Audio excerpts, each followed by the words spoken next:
What do you feel when the world is so quiet that even your own breath sounds ancient? You stand on the Sumerian Plains before dawn, the air still cool, the soil faintly warm beneath your feet from the memory of yesterday's sun. A soft wind brushes past you, carrying the scent of dry reeds and river silt, as though the Euphrates itself is exhaling in its sleep. Far ahead, the outline of Uruk rises. Low, sprawling, and mysteriously alive, its massive walls glowing faintly under the last embers of the night sky. You blink, half convinced you're walking into a dream, and perhaps you are. The boundary between dream and history is thin out here, thinner than the grain of a fired clay tablet. You move slowly, as if any swift motion might wake the city before it's ready. Your footsteps fall into the quiet rhythm of the plains, the kind of rhythm that has echoed here for more than 5 millennia. Somewhere behind you, a lone night bird gives a sleepy chirp, sounding vaguely annoyed, maybe because you stepped too close to its nest, or maybe because it's not a morning bird at all and prefers to clock out early like the rest of us. Even in 3000 BCE, you suspect, someone was muttering, "Just 5 more minutes." So before you get comfortable, take a moment to like the video and subscribe, but only if you genuinely enjoy what I do here. And while you're settling in, tell me your location and the local time in the comments. It always amazes me how these old plains gather people from so many corners of the world. You keep walking. The grasses of the Sumerian Plains bow softly as you pass, brushing against your ankles like curious spirits. Every sound feels amplified, the whisper of wind, the faint crunch of dirt, the in and out cadence of your breath. This is the land where cities were born, where writing first carved itself into clay, and where the world's earliest stories took shape. And yet, here in the half-light, the plains feel almost shy about their achievements. They offer no boasting, only a gentle invitation to listen. As the horizon brightens, you notice something remarkable: the color of the light itself. Dawn in Sumer seems to rise not from the sky, but from the earth, seeping upward as though the soil is glowing.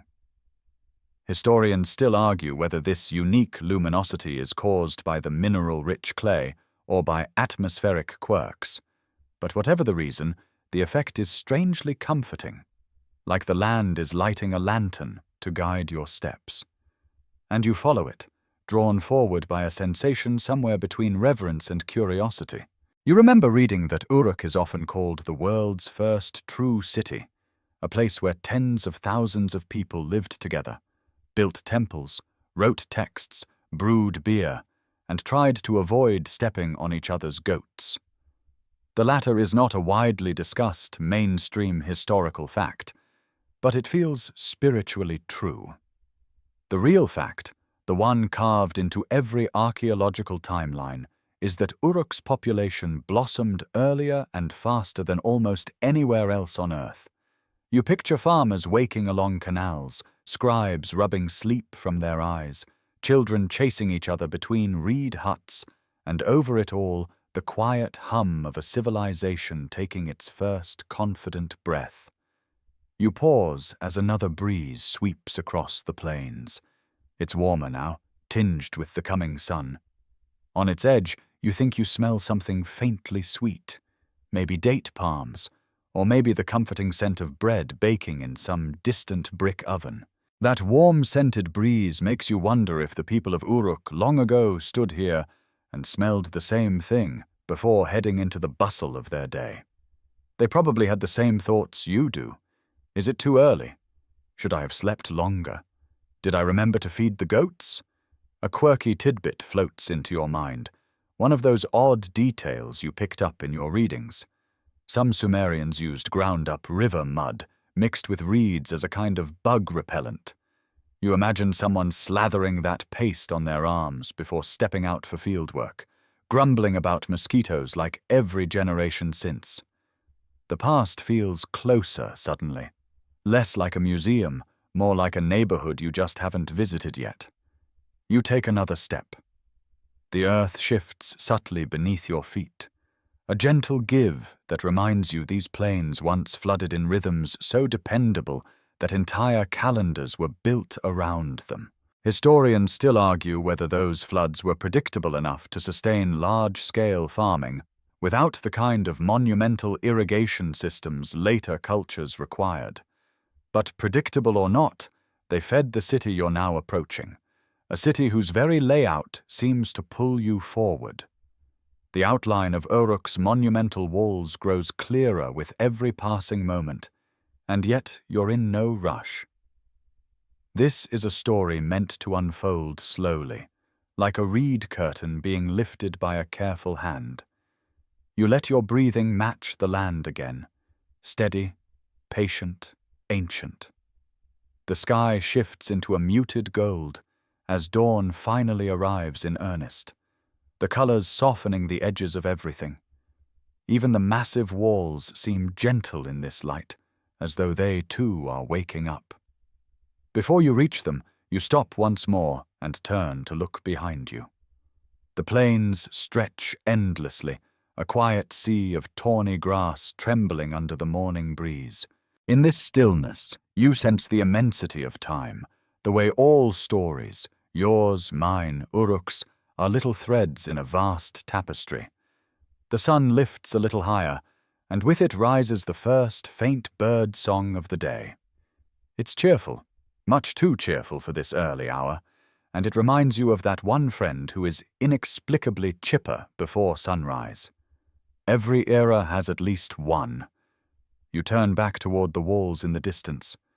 Uruk waits patiently, as though it knows you will come when you're ready. The city doesn't beckon. It simply exists, solid, ancient, serene. And you continue walking, step by step, letting the land cradle each footfall as the story finally begins to unwrap itself around you.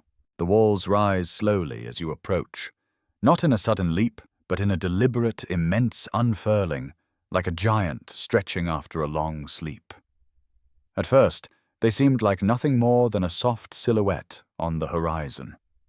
But with every step, they sharpen into ridges, edges, and shadows, brick upon brick upon brick, each one laid by hands that lived thousands of years before you were even imagined. You find yourself slowing down again, not because you're tired, but because there's something humbling about being in the presence of structures that have been standing since long before the word history meant anything. You finally reach the base of the wall. Up close, it feels less like architecture and more like landscape, an artificial cliff made of sun-baked clay. You run your fingers across one of the bricks, expecting roughness, but finding instead a surprisingly smooth, ancient warmth. The heat isn't from the sun. Dawn is still young. It's the kind of warmth that feels like memory, like the bricks themselves haven't forgotten the hands that shaped them. You inhale softly, and for a moment the scent of clay and dust feels almost sacred. You look up. The walls tower above you, far higher than you pictured from afar. This is the moment you truly understand why ancient kings, real and mythic, spoke of Uruk's fortifications with awe. One mainstream historical fact whispers forward. These walls were likely constructed during the reign of the legendary King Gilgamesh, or at least attributed to his era by later scribes. Whether he actually built them or merely inherited them is still debated, but storytelling tends to reward charisma over precision. And Gilgamesh was nothing if not charismatic in an ancient, brooding, I wrestle lions before breakfast kind of way. You press your palm flat against the brick again. It's oddly comforting. Maybe because clay is universal, you could take wet earth from nearly anywhere, shape it into something, leave it to dry, and find yourself participating in a tradition older than cities. You imagine a Sumerian brickmaker sitting cross-legged in the heat, humming a tune while pressing reed molds into clay. You picture another person tossing bricks up the chain like someone handing snacks at a modern party. though with far less gusto and far more dust inhalation. Your mind drifts to a quirky tidbit. Some archaeological evidence suggests that workers occasionally embedded broken pottery shards into brick walls as a form of recycling. It's strangely relatable, turning leftovers into construction materials long before any sustainability committee held a meeting about it. You wonder if a future archaeologist might find your generation's equivalent: plastic bits, bottle caps, or the eternal presence of lost phone chargers. Stepping back, you begin walking along the curve of the wall, your footsteps light, as though not to disturb the massive structure. The sun stretches higher, washing the bricks in a soft glow. The color changes: brown to gold, gold to rose, rose to a deep, regal orange. It's as if the wall is cycling through the palette of sunrise, wearing every shade with quiet pride. You run your fingertips along its surface again, tracing the uneven lines between bricks, noticing little cracks, little chips, little marks of time that add to its dignity rather than diminish it. Historians still argue whether the walls constructed during the Uruk period truly matched the enormous descriptions of later texts, or whether scribes exaggerated for dramatic flair. Honestly, you can't blame them. If you were an ancient storyteller trying to impress listeners who are halfway asleep, you'd probably enlarge a few structures as well. Storytelling has always had a flexible relationship with measurements. You pause at a small indentation, a place where the wall dips slightly inward. It might have been the base of an old gateway, or perhaps simply wear from centuries of wind-carrying desert grit. You bend slightly to examine the ground. The sand here is finer, almost silky. It sparkles faintly in the rising light, like powdered sunlight. You scoop a bit into your hand. It slips through your fingers in a soft cascade and lands with almost no sound. Everything here knows how to be quiet. Even the grains of sand seem to make a pact of silence. You continue walking, pacing the outer boundary of the city. The walls curve gently, guiding you like a patient teacher. There's a rhythm to it: the steady curve, the repetitive bricks, the soft echo of your steps. It's strangely soothing, like a meditation. You breathe slowly, letting your heartbeat match your pace. The plains behind you fade into a soft, hazy gold, and ahead of you the wall continues its gentle arc toward the city's gates. Another small joke slips into your thoughts, uninvited but welcome. You imagine a Sumerian guard standing on top of this wall thousands of years ago, rubbing his eyes at the early hour and thinking, if one more goat tries to sneak past me, I'm quitting. The ancient world wasn't free from the kind of minor complaints that make life oddly charming. Finally, you reach one of the city's ancient entrances. The gate is no longer intact. Time has softened its lines, worn away the upper beams, and left only the sturdy lower structure. But you can still feel its purpose. You step through the threshold, and for a moment, a small shiver runs down your spine. Not fear, just the sense of crossing from one world into another. Outside the walls, the plains were open, endless, and quiet. Inside them, you know, life will be dense, bustling, layered with meaning. You rest your hand on the inner side of the wall now. It feels different. Still warm, still ancient, but holding a different kind of energy. The energy of activity, of footsteps, of people brushing past, of carts rolling. You can almost hear echoes of voices that once filled this entryway. Children laughing, traders calling to one another, the rustle of woven baskets, the whisper of sandals on packed earth, the clink of pottery, the occasional argument about whether that jar was actually yours or whether someone borrowed it forever. You breathe in deeply. The city's scent reaches you slowly. Clay, date syrup, burned wood, perhaps a little livestock, because history is nothing if not honest. It's not unpleasant. It's grounding. This is what early civilization smelled like, what daily life felt like, what the birth of urban humanity sounded like. Stepping fully inside, you let the walls fall behind you like a curtain closing on the first act.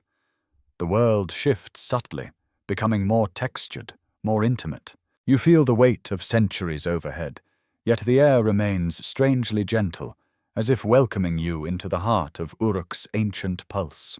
You continue deeper into the city, and the path begins to narrow, just slightly at first, then more decisively, as though Uruk is guiding you toward something it wants you to see. The air thickens with a subtle warmth, the kind that feels less like temperature and more like presence. Shadows stretch long and soft across the compacted earth, and then your eyes lift, drawn by a faint shimmer. Ahead of you, rising above the clustered homes and winding streets, stands the sacred precinct of Eanna, the great temple complex dedicated to Inanna, goddess of love, war, and the vast mysteries that weave between them.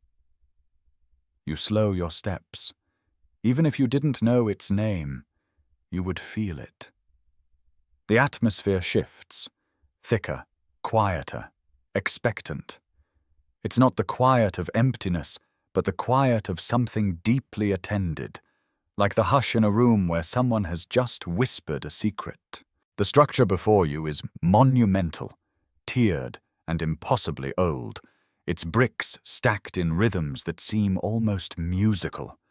They gleam faintly in the early sunlight, turning the temple's facade into a tapestry of gold, rose, and clay. You breathe in, and the scent changes. There's incense here, faint but unmistakable. Frankincense, perhaps, or burnt herbs. The aroma coils upward like a thin prayer, weaving into the morning air. For a moment, you imagine it brushing against the unseen, like a messenger learning its route. You take a few steps closer. The nearer you get, the more the shadows deepen, layering themselves like folds in a ceremonial robe. Temple priests and priestesses once walked these very stones, their footsteps quiet but deliberate. You can almost hear the rustle of their garments, the soft chime of beads, the rhythmic murmur of prayers spoken at dawn. One mainstream historical fact slips forward. The Eanna complex was one of the earliest monumental temple precincts in the ancient world, built and rebuilt across centuries, each layer carrying within it echoes of the last. Your hand drifts to a nearby wall, not the grand temple wall itself, but a smaller adjacent structure whose surface bears faint impressions. You lean closer. At first glance, they look random, but then your eyes recognize the pattern. Ancient reed impressions left by molds used to form bricks. These small marks feel like fingerprints of another era, quiet reminders that even the grandest structures grow from simple human gestures. The thought grounds you, anchoring you to the hands that built this place. A quirky tidbit bubbles up. Some early Sumerian temples kept sacred animals, not for sacrifice, but as living symbols of the god's earthly presence. One temple is rumored to have housed a particularly stubborn goose that terrorized acolytes with more zeal than devotion. You imagine a terrified apprentice clutching a tablet while an angry goose honks in divine indignation. Even in sacred precincts, life has a way of slipping in with uninvited humor. You continue forward, stepping beneath the broad shadow of the temple.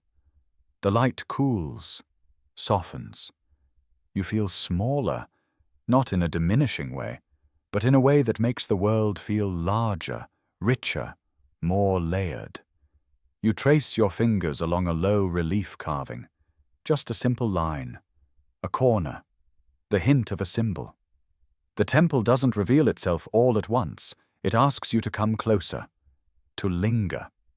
Historians still argue whether certain features of the Eanna complex were primarily religious or administrative. Were the courtyards for worship or for trade? Were the storerooms for offerings or for grain collection? You find this ambiguity strangely soothing. Sacred and practical, divine and mundane. Perhaps the Sumerians saw no reason to separate them. Maybe a place can be both holy and bustling, both reverent and noisy, like a marketplace dipped in incense. Your footsteps become softer as you step into a side courtyard. The ground is smooth, swept clean by centuries of wind. Your senses heighten. You hear the faintest shifting of sand, the distant call of a morning vendor announcing bread fresh from the oven, the muted hum of a city waking up around its sacred center. You swear you can hear, dimly, distantly, the low hum of a ceremonial song, a steady drone carried on the ancient frequencies of memory. It might be your imagination, but here, imagination feels like a valid archaeological tool. You pause. The temple looms above you now, and yet you feel no pressure, no heaviness, only the sense of being watched, not with suspicion, but with recognition, as if the temple acknowledges your presence in the same way a great old tree acknowledges the bird on its branch. The rising sun catches on a corner of the upper platform, casting a beam of light that falls directly across your path. You step into it. The warmth spreads across your face and shoulders. For a moment, the contrast between light and shadow sharpens the world, outlining each brick, each carving, each ripple of dust suspended in the air. You feel almost as though you're being guided. You lift your hand and let the sunlight filter through your fingers. It makes the particles of dust dance in tiny spirals. The effect is strangely beautiful, almost hypnotic. You imagine a young Sumerian novice doing the same thing centuries ago, delighting in the simple wonder of light moving through space, all while being scolded by a superior for being distracted during morning duties. You continue walking, letting your fingers brush a series of carved niches. Some hold nothing now, but once they may have held offerings: bread, small figurines, bowls of fragrant oils. You lean closer to one and inhale. The faintest scent lingers, like a memory trapped in clay. You step around the corner and find yourself facing a set of broad, ascending stairs leading to an upper platform.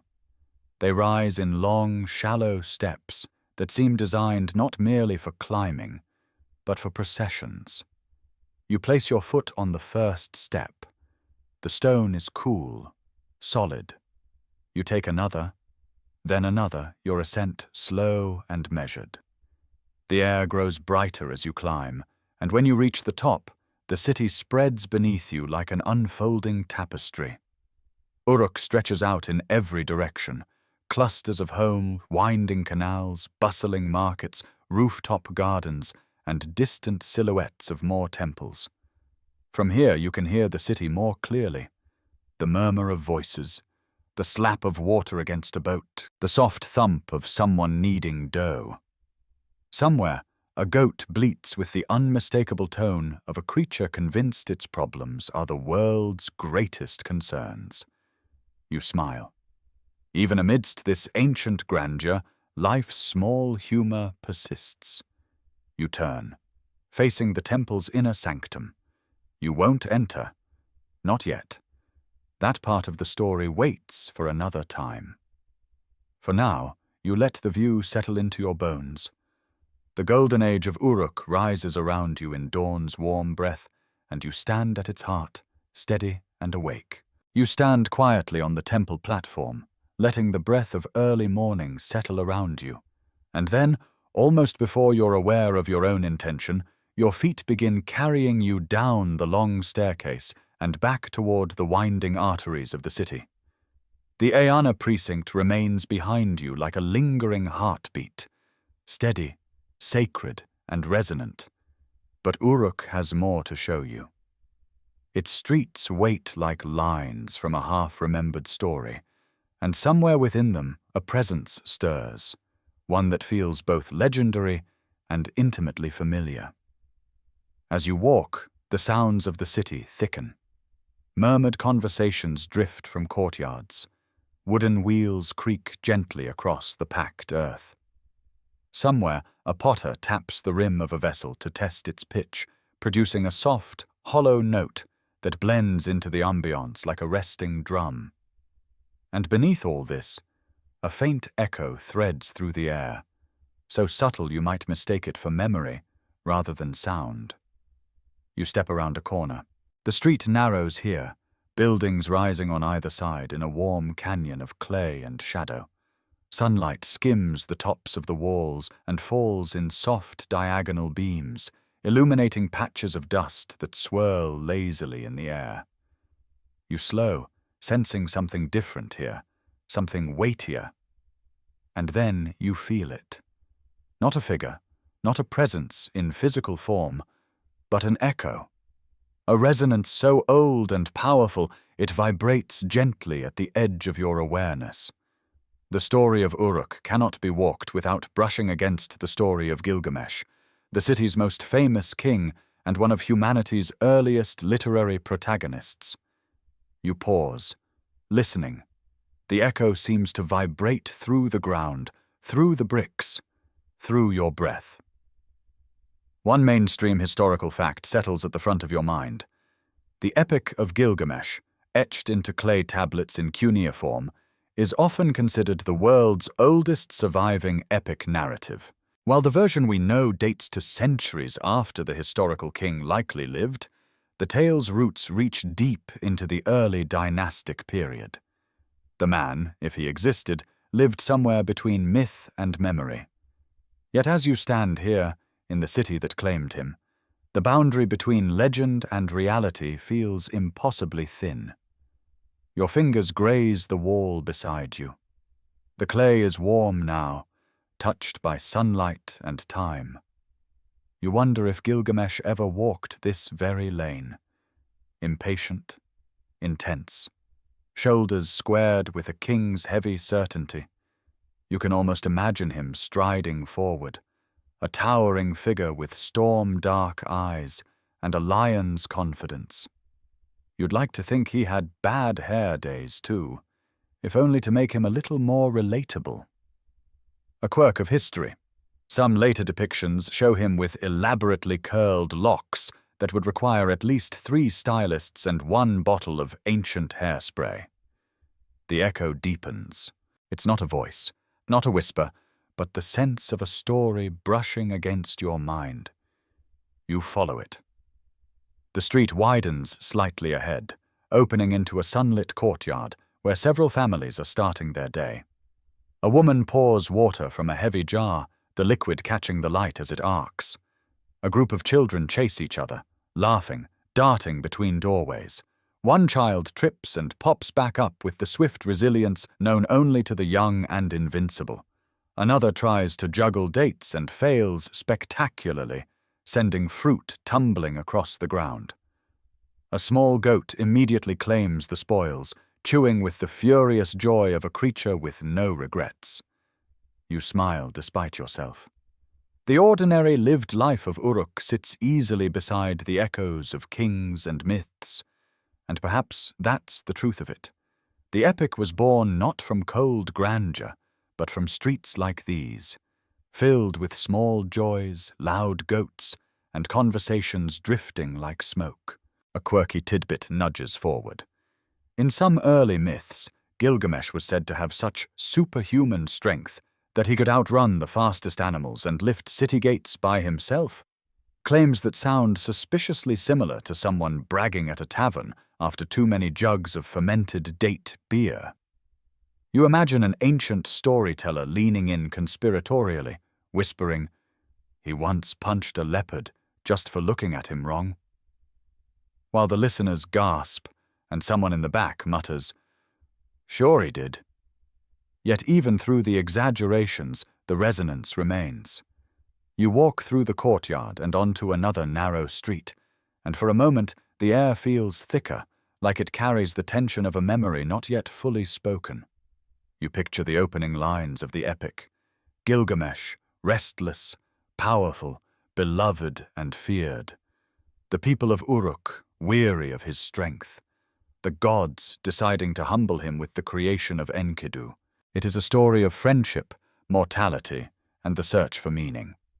The kind of story that transcends millennia, because it was written in the language of human experience. Historians still argue whether the historical Gilgamesh united factions of early city-states, expanded Uruk's influence, or simply served as an emblem of Sumerian kingship in collective memory. Some see him as a real ruler, others as a composite, and still others believe his legacy is less about fact and more about the shape of a story that cities tell themselves to understand the weight of power.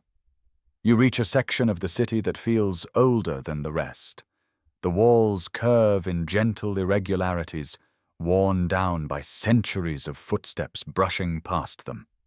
Here, the echo intensifies. You stop in front of a worn stone block set into the ground. It might have been a bench or pedestal or simply a convenient place for someone to sit and rest. You lower yourself onto it. The stone is cool, and the city feels quieter from this vantage point. You close your eyes for just a moment. The echo fills the darkness behind your eyelids.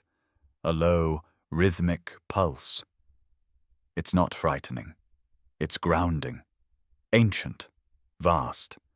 You sense the presence of a young king striding across the plains, wrestling lions, breaking weapons, carving his name into the stones of time.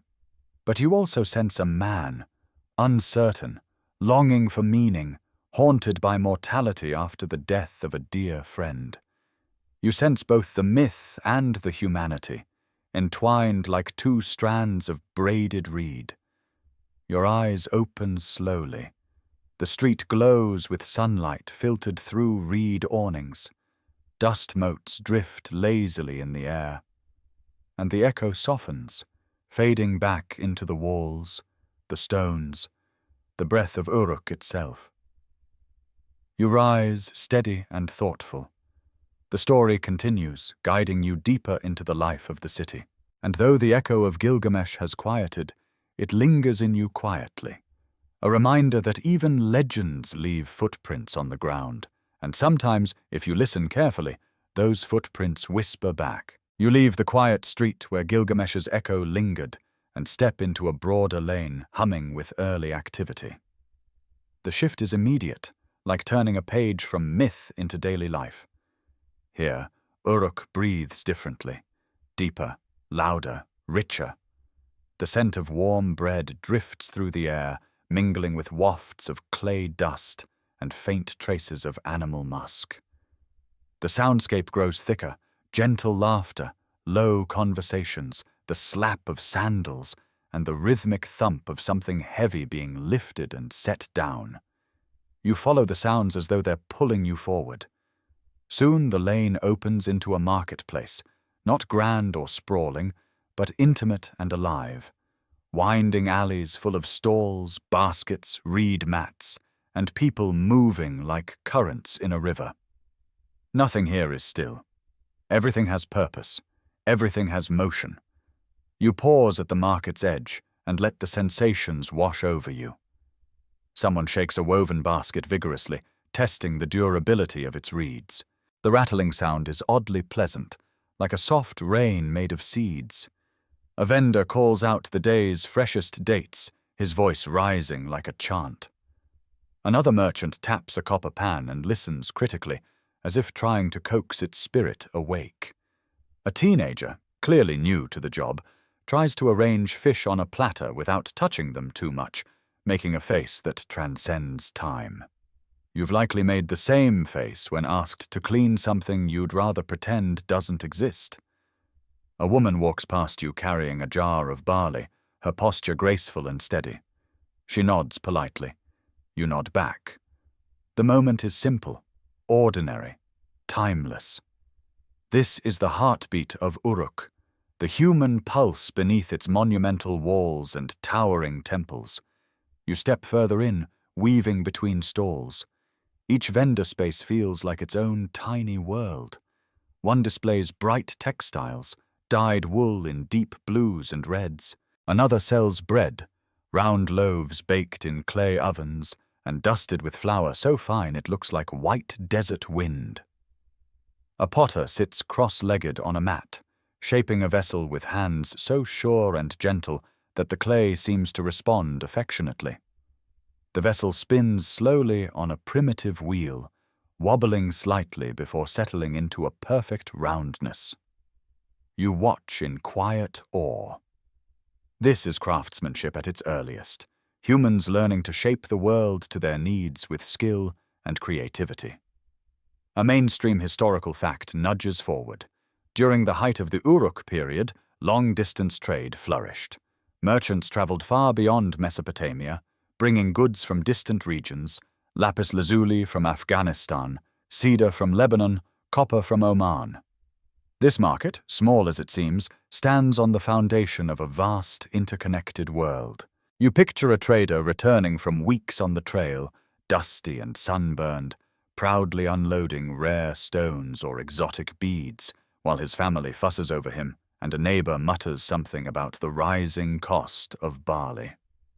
You pass a stall selling fragrant oils stored in tiny clay bottles.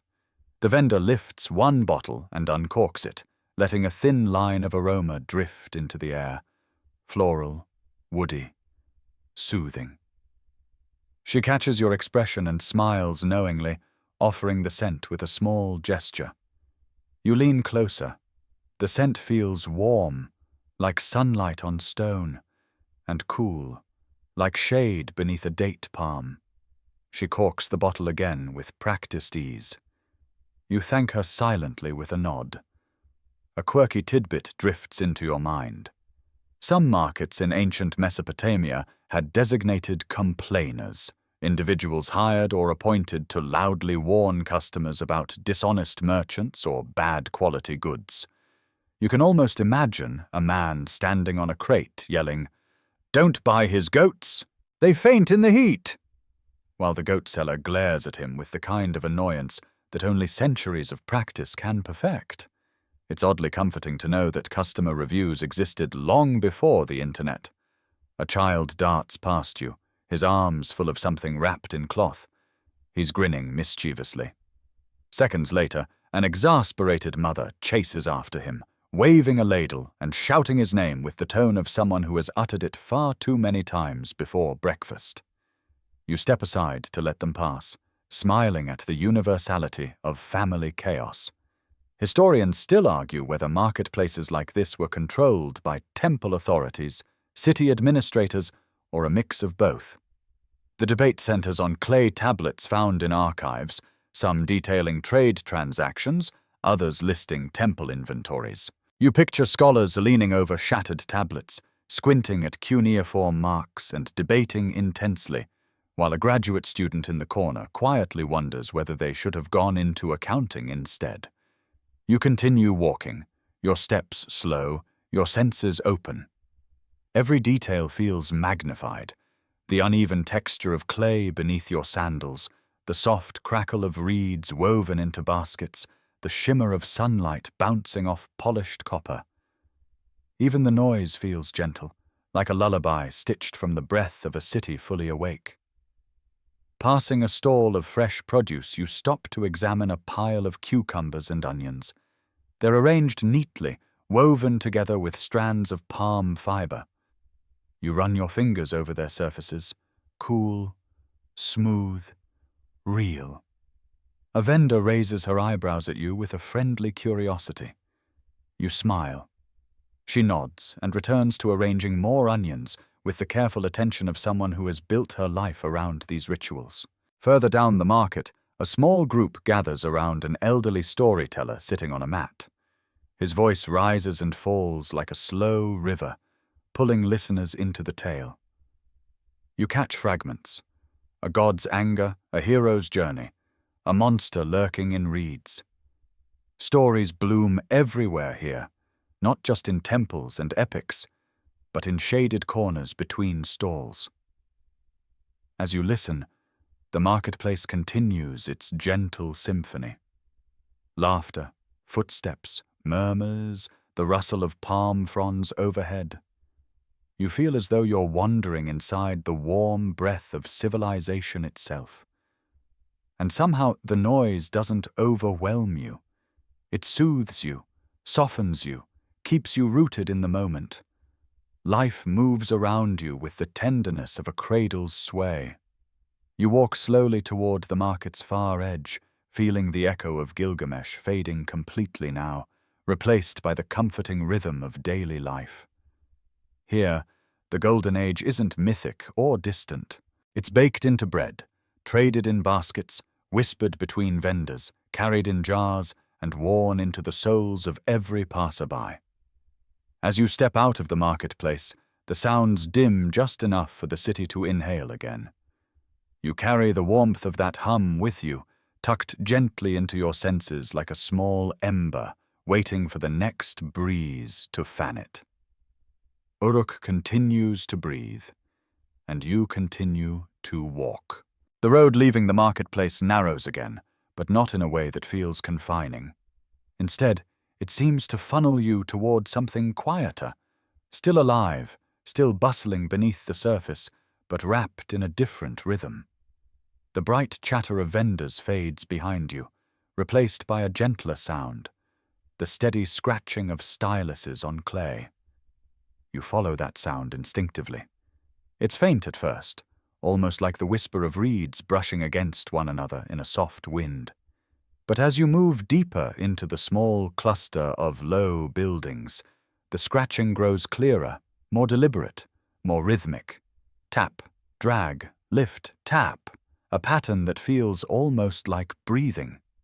You turn a corner and find them, the scribes of Uruk, gathered in a shaded courtyard, lit by strips of sunlight filtering through woven reed mats overhead. They sit on low stools or cross-legged on mats, each with a square tablet of damp clay resting on their laps. Some are young, with bright eyes and tight posture. Others are older, with steady hands and the calm air of people who have spent a lifetime shaping language from mud. You slow your steps. The quiet intensity of the place pulls you inward like a tide. One scribe leans close over his tablet, his brow furrowed in concentration as he presses the stylus into the clay. Each wedge-shaped mark lands with purposeful softness. Another scribe beside him sits straighter, copying a column of symbols with practiced precision. Her movements are graceful. The stylus seems to flow across the clay rather than cut into it. A mainstream historical fact floats forward. Cuneiform emerged right here in cities like Uruk, one of the world's earliest writing systems. What began as simple accounting marks, records of grain, sheep, beer, slowly unfolded into rich narratives, myths, prayers, laws, and stories. Writing itself was born from humanity's desire to remember, to organize, to reach beyond the limits of spoken memory. You watch as a novice scribe, perhaps 12 or 13 years old, hesitates over his tablet. He tries to draw a wedge, gets the angle wrong, and winces in embarrassment. The older instructor beside him smiles gently and shows him how to press the stylus with just the right amount of pressure. He corrects the angle of the novice's hand. The boy tries again, and this time the symbol lands true. His relief is palpable, radiating like warmth. You feel yourself smiling too. Then, in the far corner of the courtyard, you catch sight of a scribe working on a tablet far larger than the others. His hand moves slowly, reverently, shaping each sign with the weight of someone copying a story he loves deeply. You can't see the entire text from here, but one section catches your eye, a line carved with such care that it almost glows in the filtered sunlight. You move a little closer, not enough to intrude, just enough to see. It's a fragment of an early epic, not yet the version that will echo through ages, but something raw and foundational. A tale of gods and heroes, battles and dreams. You feel the gravity of it settle into the space around you. A soft joke flits across your mind. If ancient scribes had erasers, the entire epic might have been revised 17 times before lunch. Instead, every correction required scraping, smoothing, or, if things went really poorly, starting over completely. Somewhere in the afterlife, you imagine a Sumerian scribe lamenting, "One typo and the whole clay tablet is ruined. Why didn't the gods invent backspace first?" You continue watching the courtyard. One scribe reads aloud softly as he writes. His voice is low, steady, melodic.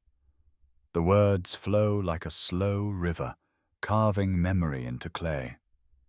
The others occasionally glance up, making small nods as if sharing an unspoken rhythm. The entire space feels unified, not in silence, but in a harmony woven from concentration, purpose, and breath. A small breeze drifts through the courtyard. It carries the earthy scent of damp clay and reed fibers. You inhale deeply, letting the scent settle into your senses. There's something grounding about it, something intimate. Words today may travel across screens and satellites, but here they are shaped from Earth itself. A quirky tidbit surfaces. Some scribes used broken pieces of old tablets as practice surfaces, smoothing them with water until they could be written on again. Recycling existed even in antiquity, not because it was trendy, but because clay wasn't infinite, and scribes made mistakes often enough to appreciate having backup material.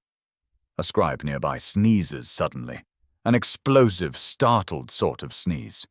The stylus slips from his hand, skittering across the clay and gouging a long, jagged line down the tablet. He sighs deeply, the sigh of someone who just lost an hour of work. Two other scribes glance over sympathetically. One pats him on the back, another hands him a fresh lump of clay. You can almost hear the unspoken camaraderie. We've all been there. Historians still argue whether the earliest literary works were written primarily by temple-affiliated scribes or whether secular schools existed independently. Some tablets suggest centralized training, others hint at scribal households passing knowledge through generations. As you listen to the gentle murmur of voices and styluses in motion, you imagine scholars centuries later debating in lecture halls while ancient scribes simply shrugged and got back to work. You wander slowly through the courtyard, careful not to disturb anyone. At the far end, an older woman sits alone. Her posture is relaxed, her movements fluid. She isn't writing a text or recording numbers. She's sketching symbols in the clay that seem more decorative than functional. Spirals, lines, geometric shapes, patterns that have no direct translation but feel deeply intentional. Perhaps they're prayers, or exercises, or simply tiny moments of artistic expression carved into a medium that remembers everything. You watch her for a moment, mesmerized by the way her stylus dances. She notices you watching and offers a small nod, acknowledgement without interruption. A simple connection across 5,000 years of imagined time. The courtyard grows slightly brighter as the sun climbs. Shadows shift, drifting like slow-moving tides across the stone floor. The scribes begin finishing their work, smoothing edges, setting tablets into wooden racks to dry. The soft thunk of clay being placed with care punctuates the air like gentle drumbeats. Then, for just a moment, everything aligns. The scratch of styluses quiets, the chatter fades, the breeze pauses. A near-perfect stillness settles over the courtyard. And in that stillness, you sense something profound. The sweetness of preservation. These scribes aren't just writing, they are threading memory into the bones of civilization. You take one more slow look around. The courtyard isn't grand, but it feels sacred in its own way. A sanctuary of thought and language and quiet purpose. And as you turn to leave, you feel as though you're carrying something with you. Not a tablet, not a symbol, but the weight of how writing first touched the earth. The scratching resumes behind you as you step back into the streets. Life continues. Uruk continues, and you follow the next thread, pulling you deeper into the city's golden breath. You step out from the scribe's courtyard and feel the air shift again, warmer now, carrying new scents, new sounds. The distant murmur of the marketplace fades behind you, replaced by the soft, steady whisper of moving water. It's subtle at first, a faint trickle weaving through the noise of the city. But as you follow the sound, it grows clearer, more inviting, like a quiet path carved through the heart of Uruk. You walk toward it, winding through narrow lanes flanked by mud-brick homes. Reed mats hang from doorways, catching the breeze like small sails. A few children run past you, laughing as they chase a stray chicken that seems determined to escape whatever destiny they've planned for it. The chicken wins this round. You silently root for it. Soon the homes begin to space out, and the smell of river air unfurls, damp clay, cool silt, and that indescribable sweetness that comes from water touching earth after a long journey. You turn a final corner, and there it is, the Euphrates, one of humanity's great rivers, flowing past Uruk like a wide, glimmering ribbon of memory. You stop at its edge and breathe in deeply. The river's surface is smooth in some places, rippled in others, catching the sunlight in shifting patterns of gold and silver. Boats drift along its course. Long, narrow vessels made of bundled reeds or carved wood, their curved hulls gliding as quietly as shadows. Some carry cargo, others carry people. A few carry nothing but the lazy ambition of a fisherman who seems more interested in napping than catching anything. You sympathize with him deeply. A mainstream historical fact glides through your mind. Uruk's canals and river lanes formed one of the earliest complex water management systems in the world, feeding agriculture, trade, and daily life. The Euphrates wasn't just a river, it was the city's artery, the lifeline that nourished fields and families alike. You walk along the bank. The soil here is soft beneath your feet, imprinted with countless footsteps from people who came to fetch water, wash clothes, or simply escape the heat. A woman kneels nearby, scrubbing a piece of fabric in the shallows. As she wrings it out, droplets scatter into the air like tiny crystals. A young boy beside her splashes water with the determined enthusiasm of someone training for a future career in making adults exasperated. You smile and continue walking. A small dock extends into the river ahead. Several boats are tied there with thick, twisted ropes. One boat gently bumps the dock in the soft push and pull of the current, creating a rhythmic thunk that feels almost musical. You step onto the dock, feeling the wooden planks shift slightly under your weight. A boatman sits on one of the vessels, adjusting a bundle of goods. His hands move gracefully, tying knots, shifting baskets, testing balance with the instincts of someone who has spent a lifetime listening to water. He looks up, sees you watching, and lifts a hand in greeting. You return the gesture. No words are necessary. The river hums between you, filling the silence with its own soft language. A quirky tidbit bubbles up. Some early Sumerian boats were waterproofed with bitumen, a sticky black tar-like substance. It worked remarkably well, though it smelled so awful that ancient writers occasionally joked about its scent offending the gods. You imagine a boatman applying the sticky sealant while muttering, "If Inanna wanted fresh-smelling boats, she would have invented lavender bitumen." You lean on the dock railing and watch a boat slide past. Its oars move slowly, dipping into the water with the same rhythm as a heartbeat. Each stroke creates ripples that spread outward in expanding circles, soft, patient, inevitable. The surface of the water catches reflections of the sky, the sun, the reeds along the bank, and the narrow silhouette of a ziggurat in the distance. Everything moves together in a slow, reverent dance. Historians still argue whether Uruk's river routes connected more strongly to distant lands than previously believed.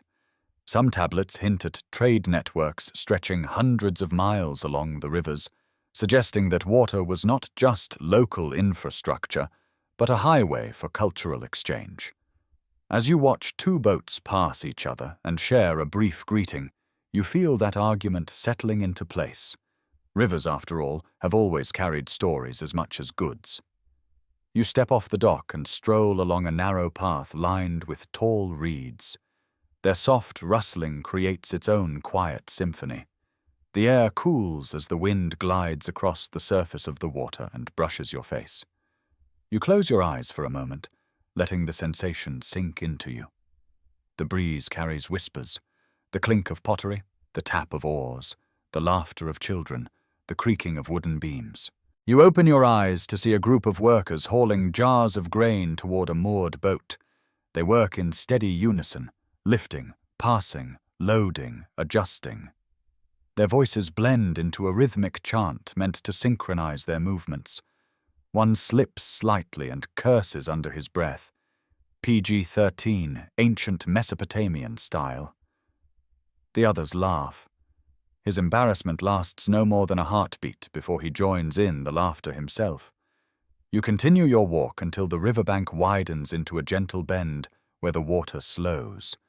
This area feels almost serene, like a natural resting place carved by time. A patch of soft grass invites you to sit, and you lower yourself onto it gratefully. The view is perfect, the river flowing ahead, the faint silhouette of distant boats, the low hum of city life behind you, and the golden shimmer of morning sunlight dancing across the surface. You let yourself relax fully. A fisherman farther down the bank casts his net with a practiced flick.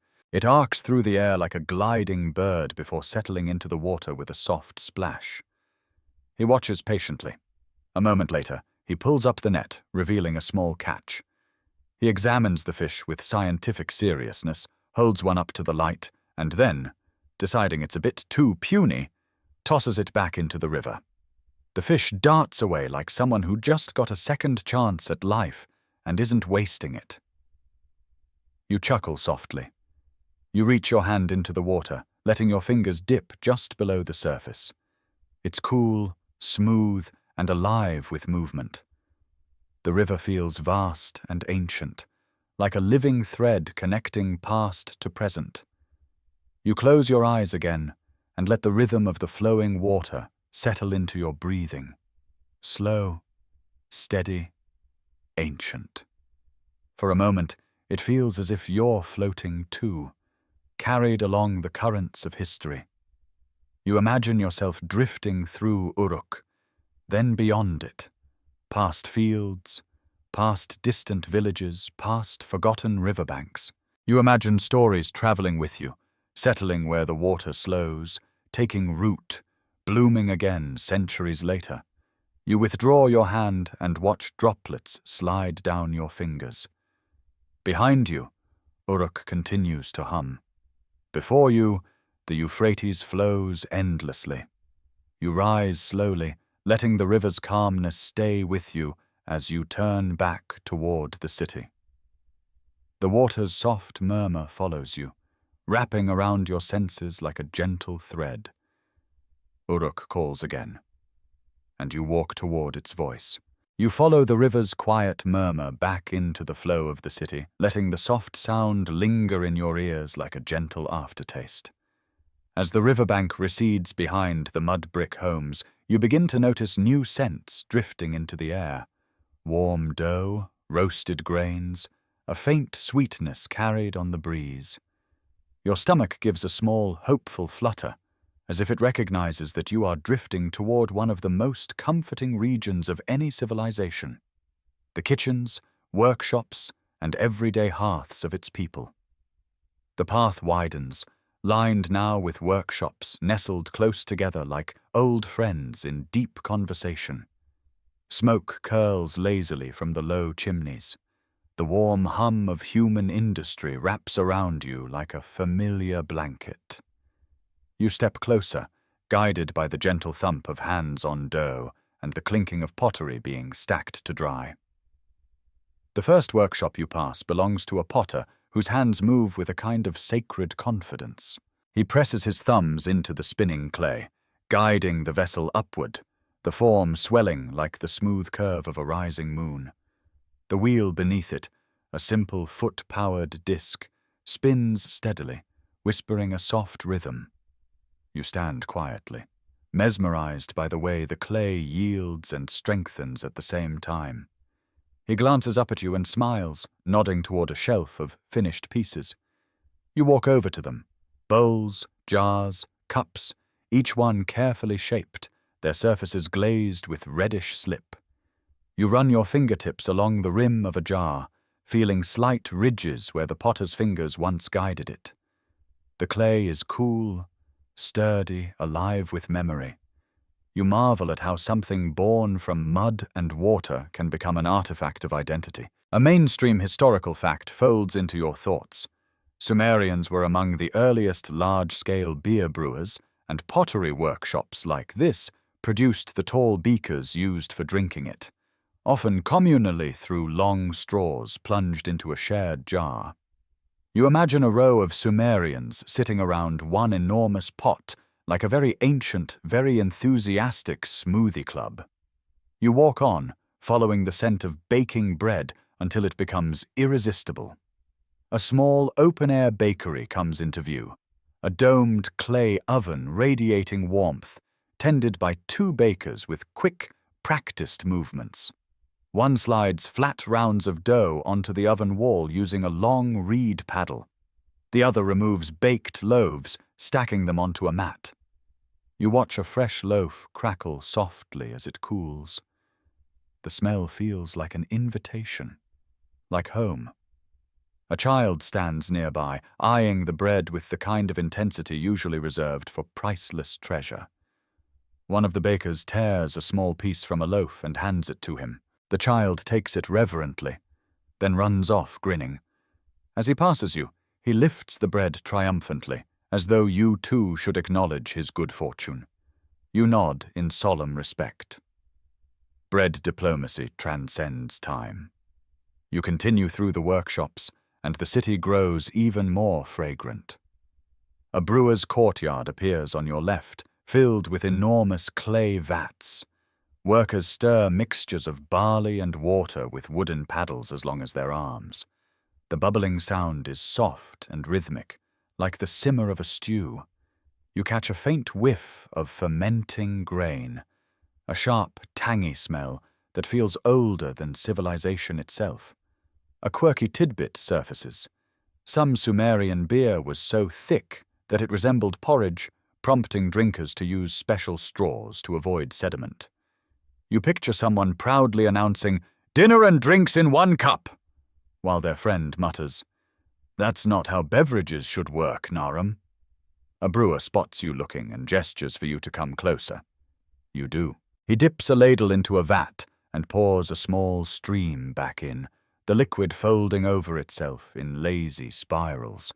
He gives you a thumbs up as if to say, "Perfect consistency today." You nod approvingly, despite having absolutely no idea how Sumerian brewing standards work. This seems to satisfy him immensely. Further ahead, the scent shifts again, this time toward something smokier. You soon find the source, a small open workshop where artisans shape clay into molds for baking, storage, and ceremonial use. Some molds are purely functional, others bear delicate carved symbols. The rhythmic knock of shaping tools against clay echoes like a heartbeat. Next to them, a woman spreads palm fibers on a reed mat, preparing to weave a basket. Her fingers move swiftly, looping, folding, tightening. The pattern emerges with a quiet precision that feels almost hypnotic. You watch her hands long enough that she glances up and grins, as if amused by your awe. You shrug slightly. Basket weaving is far more impressive than you realized. Historians still argue whether these household workshops were independent family businesses or part of temple-controlled production networks. The truth might be a blend of both. You imagine a temple official wandering through with a clay tablet, lecturing artisans about quotas, while a potter whispers to a neighbor, "If he mentions barley rations one more time, I'm moving to Lagash." You pause near a row of drying mats where fresh pottery cools in the sun.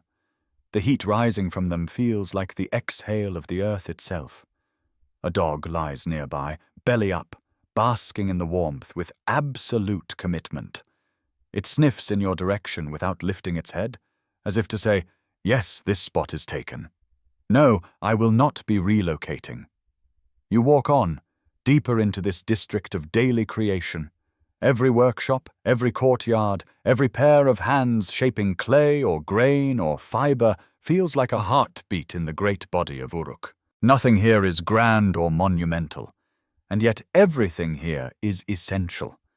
These crafts, pottery, bread-making, brewing, weaving, are the quiet scaffolding of civilization.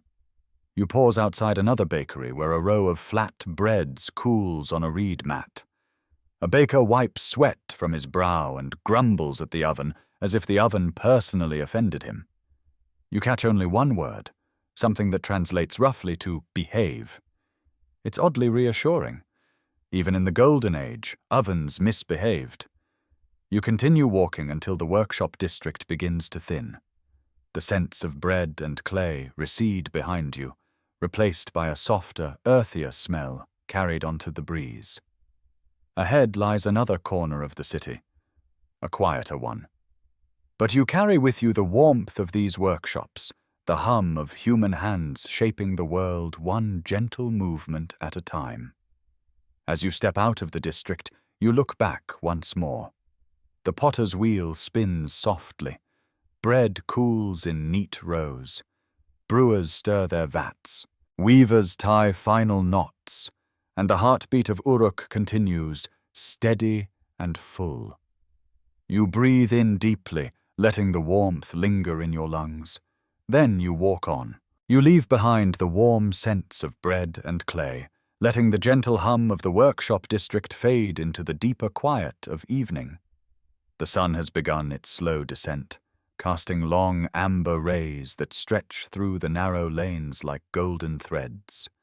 Shadows lengthen, softening the city's edges, wrapping its walls, its courtyards, its rooftops in a warm glow that feels almost tender. The heat of the day breathes out, replaced by a cool hush settling over Uruk. You follow a winding staircase carved into the side of a tall residence. It's narrow, steep, and slightly uneven, clearly not built with your modern sense of personal safety in mind. But it leads upward, and something in the shifting air tells you that the city wishes to show you something from above.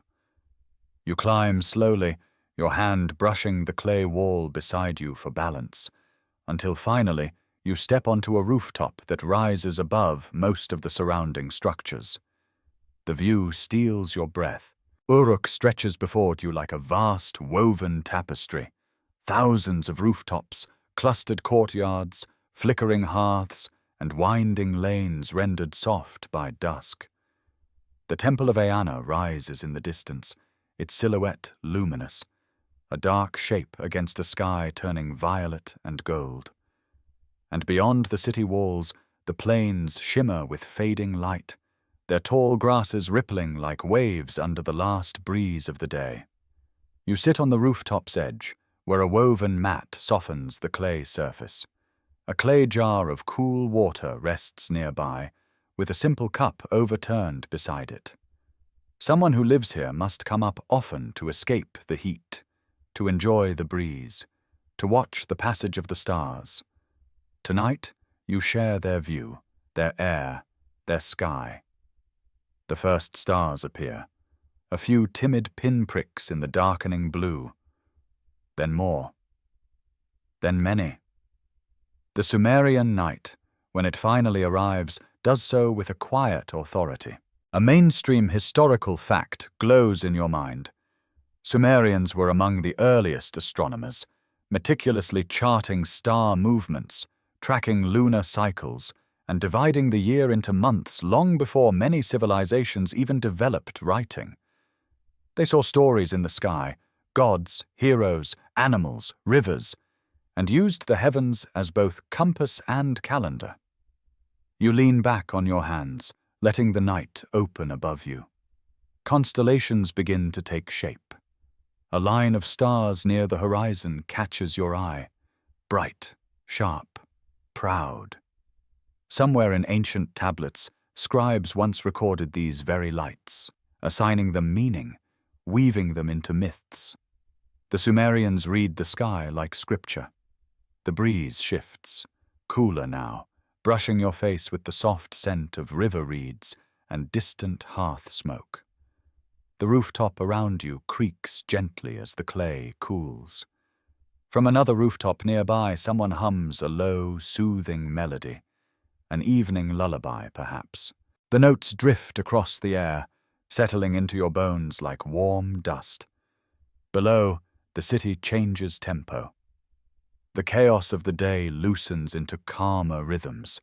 Soft footsteps, murmured conversations, the clink of pottery being cleaned. Somewhere, a goat bleats dramatically, probably unhappy with bedtime. Goats, it seems, never change. As more stars emerge, a faint figure appears on a neighboring rooftop. An elderly man sitting cross-legged with a small clay tablet, gazing skyward with the serene patience of someone who has spent a lifetime reading the night. He lifts a stylus and makes a few quick impressions, then looks up again, comparing the marks on clay to the slow march of the stars above. You watch him with quiet reverence. A quirky tidbit surfaces in your mind. Some ancient astronomers believed that certain stars were actually tiny holes in the heavenly dome, letting divine light spill through. You imagine a young apprentice asking, "If the gods poke too many holes, will the sky leak?" And a weary teacher replying, "That's not how the firmament works, Enlil." The old astronomer continues his work, occasionally murmuring under his breath. He seems entirely unbothered by your silent presence. The rooftop is a shared sanctuary, one for anyone who respects the night. You lift your gaze again. The sky deepens to indigo, and stars crowd into the void like dancers arriving late to a festival. Their brightness feels ancient, deliberate.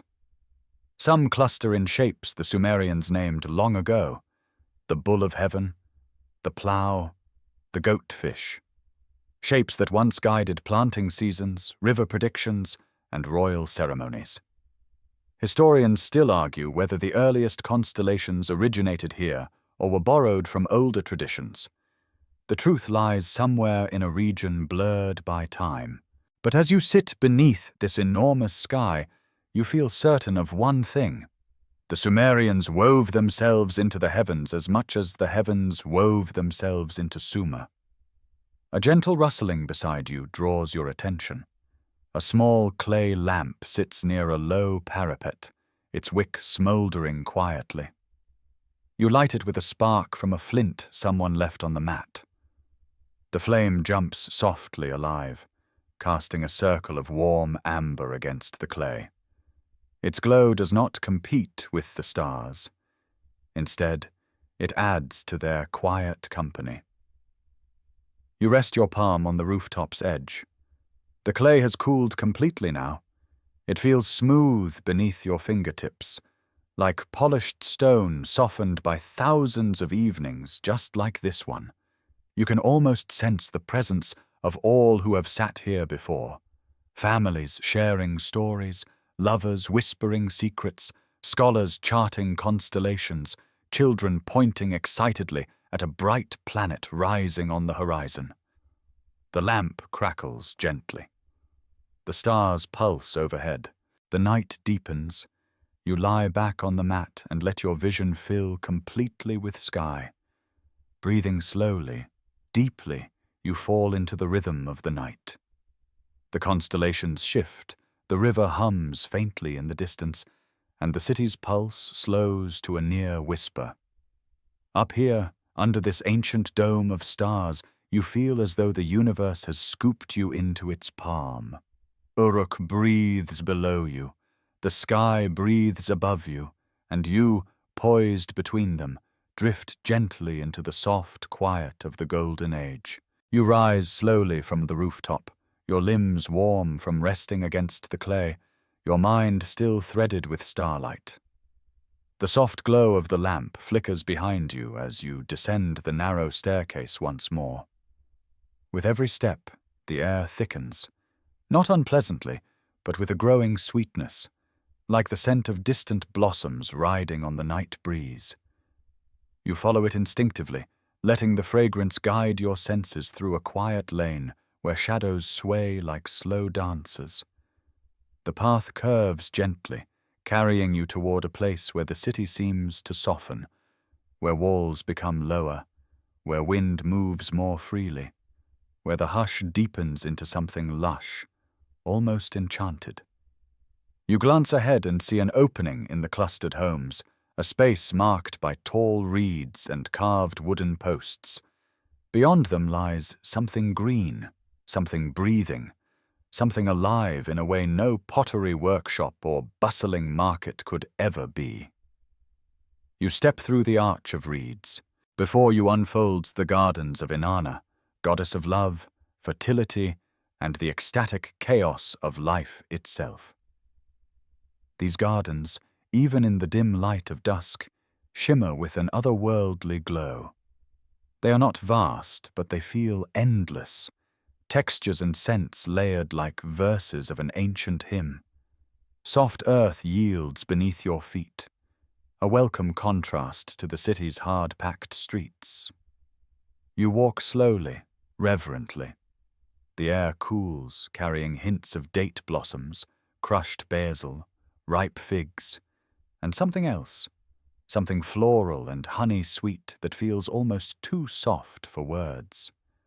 Lanterns hang from curved wooden frames overhead, their lights swaying gently as though bowing to the breeze.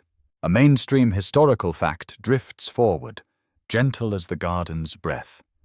Sumerians cultivated temple gardens not merely for beauty, but as sacred space dedicated to specific deities, especially Inanna, whose associations with fertility made lush groves and blooming plants symbols of divine power and cosmic renewal. These gardens were tended carefully by temple workers, watered through intricate canal channels that kept them alive even in the fierce Mesopotamian heat. You walk along a narrow stone path bordered by low shrubs with silver-green leaves that rustle softly. The shrubs seem to whisper as you pass. Flowers bloom in carefully arranged clusters, some pale, some vibrant, some boasting colors that seem to hum in the lantern glow. You pause near a patch of blue flowers shaped like small trumpets. They lean toward you ever so slightly, as if greeting you. You lean back, unwilling to disrupt their delicate poise. Further in, the garden opens into a small clearing dominated by a single towering date palm. Its leaves fan outward like an enormous green crown. Beneath it stands an offering table carved from smooth white stone, its surface adorned with simple gifts: fresh bread, figs, tiny clay figurines, a small bowl of scented oil. The offerings are humble, crafted from everyday life, yet their placement transforms them into something transcendent. You rest your hand lightly on the table's edge.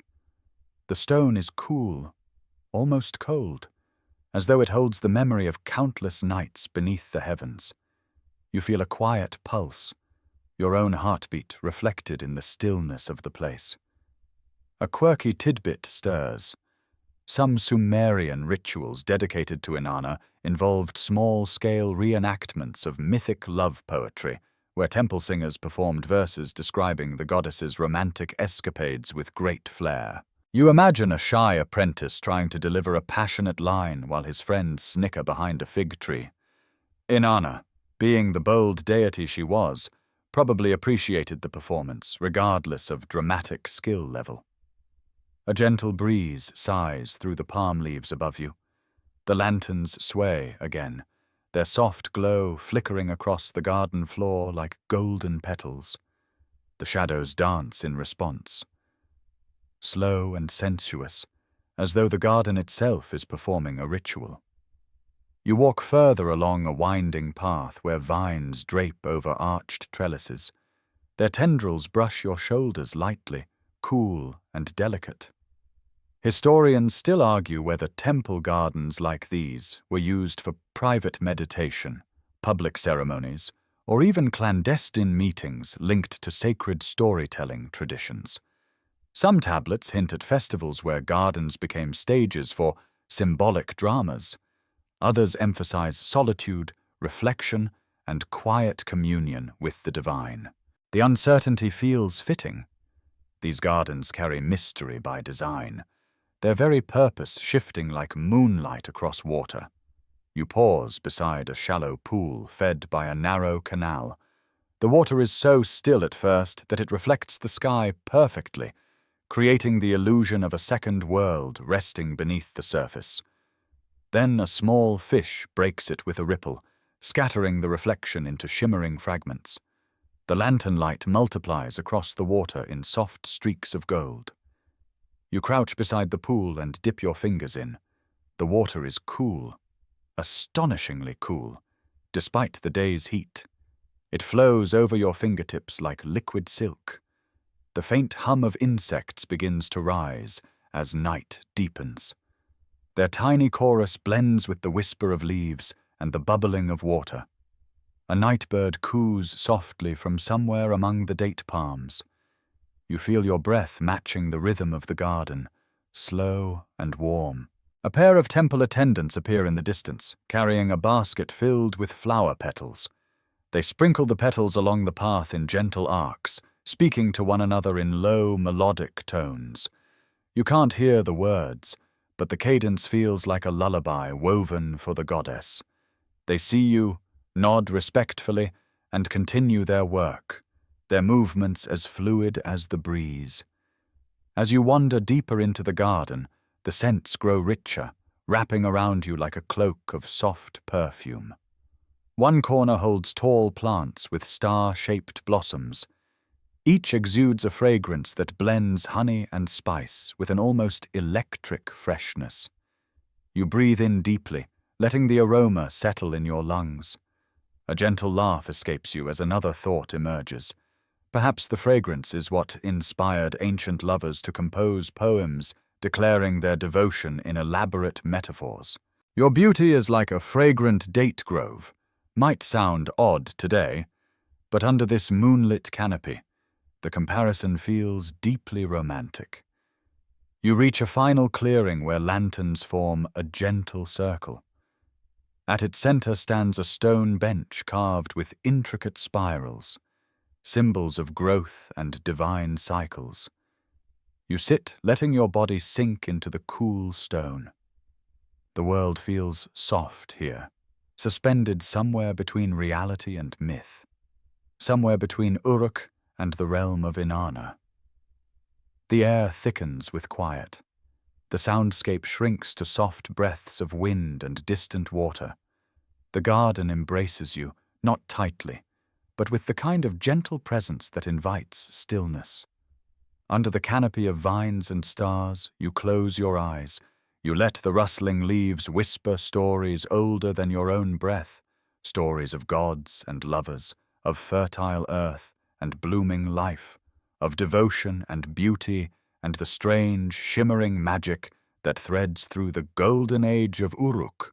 The garden holds you, and you exhale softly, at peace. You leave the gardens of Inanna slowly, as though peeling yourself away from a dream that clings to your senses with honey-sweet fingers. The lantern glow fades behind you, replaced again by the dim hush of Uruk's night. But even as the last blossoms drift from your clothing and the fragrances soften into faint memory, the city shifts once more, subtle but certain. The air becomes warmer, heavier with the scent of heated metal and burning oil. You feel it before you see it, a faint tremor of rhythm, the muted clang of distant tools. You follow the sound, slipping into a quieter quarter of the city where walls stand closer together and shadows gather like quiet companions. The homes here look plain from the outside, humble and uniform. But between them, narrow doorways glow with an amber pulse. You duck under one of the low arches and find yourself in a corridor of workshops so hidden you might have missed them entirely. This is Uruk's artisan quarter, where the city's most delicate and dangerous crafts come to life. Tools, jewelry, ceremonial ornaments, and weapons forged not for war, but for ritual, trade, or prestige. You step forward, guided by the soft percussion of metal meeting stone. The first workshop you pass holds a pair of metalworkers. Their small furnace glows like a captured star, sending sparks spiraling upward in tiny, frantic bursts. One worker lifts a clay crucible with tongs, tilting it carefully so the molten copper inside flows like liquid sunlight into a carved mold. The glow reflects on his face, which shines with sweat and focus. The moment feels sacred, intimate, dangerous, and precise. A mainstream historical fact hums into your mind. Sumerians were among the earliest peoples to smelt copper on a significant scale, using furnaces fueled by charcoal and clever airflow channels to reach the temperatures needed to melt metal. Their skill laid the foundation for bronze, the alloy that would define an entire age. You watch the molten metal settle into the mold with a soft hiss. The second metalworker waves a reed fan to accelerate cooling, fanning it with the determination of someone who knows impatience can ruin an entire day's work. The fan movement is so dramatic that you momentarily wonder if he's showing off. When he catches your raised eyebrow, he grins proudly. At least artisans have always had a flair for performance. The smell of heated copper mixes with the musk of burning oil, wrapping the air in a warm, metallic perfume. You step further into the corridor of workshops, where others craft in softer mediums. Stone, shell, bone. The rhythmic tapping of carving tools creates a subtle symphony. Tap, scrape, hush, tap. You peek into another doorway to find a woman carving delicate patterns onto a cylinder seal, her movements slow and careful. She pauses only when a stray cat leaps onto her lap uninvited, settling itself as if it, too, wishes to contribute to ancient Mesopotamian administrative history. She sighs dramatically, lifts the cat, and sets it gently beside her stool. The cat blinks once, offended by the audacity, then curls into a ball to supervise from a more dignified distance. You quietly salute the cat for maintaining the universal feline tradition of interfering with important work. A quirky tidbit nudges your memory. Some of the earliest cylinder seals depict surprisingly whimsical scenes: goats playing harps, lions pouring drinks, mythical creatures dancing, leading scholars to suspect that scribes and artisans occasionally added humor into their work. You imagine the woman in front of you chuckling as she adds a tiny flourish only she and the gods will ever notice. You walk on, passing a pair of artisans polishing shell inlays for a piece of furniture. The shells gleam like moonlight caught in stone, each one shaped carefully to match the wooden grooves awaiting them. On a shelf nearby sits an unfinished lyre decorated with lapis lazuli and gold foil. You reach out and touch its smooth edge. Even unfinished, it feels like something destined for ceremony, for music that swells under starlight. Historians still argue whether such elaborate instruments were reserved for royalty, temple rituals, or traveling musicians. Some point to grave goods from royal cemeteries. Others insist that common households held simpler versions for everyday gatherings. You picture a traveling musician lugging a decorated lyre down dusty roads, wondering whether the extra lapis was really worth the back pain. Beyond the metalworkers and carvers, you discover a quieter chamber filled with bead makers. Their fingers are stained with mineral dust, red from carnelian, blue from lapis, creamy white from bone. They sit in a circle, stringing beads into intricate patterns. One woman lifts her strand toward the lamplight, examining how the colors glow together. Her face softens with satisfaction. You find yourself mesmerized by the soft clicking of beads against one another, the rhythmic whisper of ancient elegance. Jewelry here isn't merely decoration, it is identity, offering, currency, and prayer woven into one. A young apprentice sits slightly apart from the group, threading beads with exaggerated seriousness. At one point he drops a bead, which bounces, rolls, and disappears under a bench. He freezes. All work stops. The older artisans sigh in collective resignation. One finally kneels to retrieve the bead, muttering something that probably translates to, "This is why we cannot have nice things." You bite back a laugh. Further in, you discover a workshop so dim you almost miss it. Only a thin slit in the wall lets in moonlight. As your eyes adjust, you see an artisan etching images into a small metal plate. Scenes of animals, plants, rivers. His stylus glints each time it catches the faint light. He works slowly, almost reverently, like someone performing a private ritual. You step closer, careful not to disturb him. The plate reveals itself bit by bit. Exquisite lines, delicate curves, a story told in metal. You exhale softly, moved by the craftsmanship. The artisan pauses and looks up at you. His eyes are dark, reflective, calm. He nods once, acknowledging your presence without breaking the quiet sanctity of his work. Then he returns to the plate, lost again in the slow, meditative act of creation. You linger for a moment, letting the soft sounds, the drifting scents, the warm glow soak into your senses. This place feels different from the loud hum of the markets or the sweeping serenity of Inanna's garden. It is a place of focus, of hands coaxing beauty from raw materials, of small labors that ripple into large legacies. When you finally step back into the night air, you feel as if you've walked through the beating heart of artistry itself. Your mind carries the glow of molten copper, the shimmer of lapis, the hush of carved shell. You breathe in deeply, letting the night settle around you again. Uruk still hums in the distance, but this quarter holds its own melody, one woven from fire, stone, and the quiet devotion of those who craft the world with patient hands. You continue on, ready to follow the next thread of the city's ancient tapestry. You step away from the artisan quarter, the glow of molten metal and lamp-lit craft fading behind you like embers cooling into quiet memory. The air feels different now, broader, fresher, tinged with the earthy scent of damp soil. The narrow alleys widen gradually until the city seems to stretch outward again, breathing with more open lungs. You feel the shift before you see it, the way one senses dawn before the horizon brightens. Soon the packed streets of Uruk give way to a gently sloping path leading toward the outer fields.